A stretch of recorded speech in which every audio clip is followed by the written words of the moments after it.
U.S. President Joe Biden highlighted on Tuesday his administration's efforts to halt the flow of fentanyl and the ingredients used to produce the deadly drug, following deals with leaders of China and Mexico last week.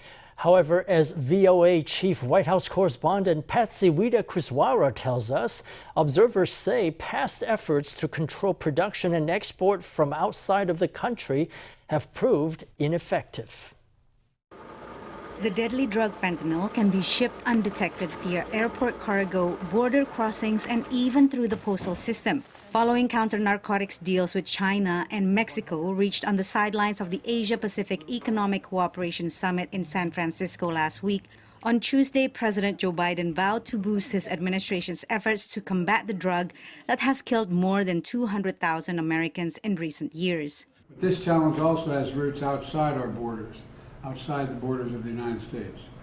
It's a global challenge that demands global action.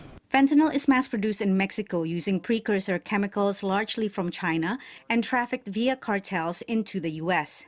While China has agreed to reduce the flow of precursor chemicals, implementation remains to be seen and other sources may open up. We always worry about displacement. That is, that if China stops sending the precursors, that the very large, poorly regulated, corruptly regulated Indian industry will replace China.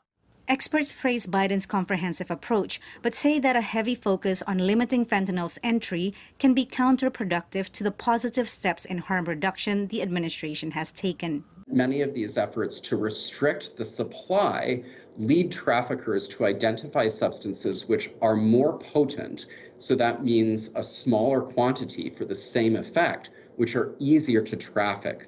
Biden urged Congress to tighten laws to make fentanyl a Schedule I drug, but advocates say such a move is dangerous. Maintaining the scheduling of fentanyl as Schedule I means that people are going to be stigmatized, people are going to go to jail and prison, and actually get pulled out of their communities and be more likely to overdose. Silla argued that more focus and resources should be placed instead on efforts to reduce the negative impacts of substance use, including syringe services, overdose prevention, and drug treatments. Patsy Widakuswara, VOA News, Washington.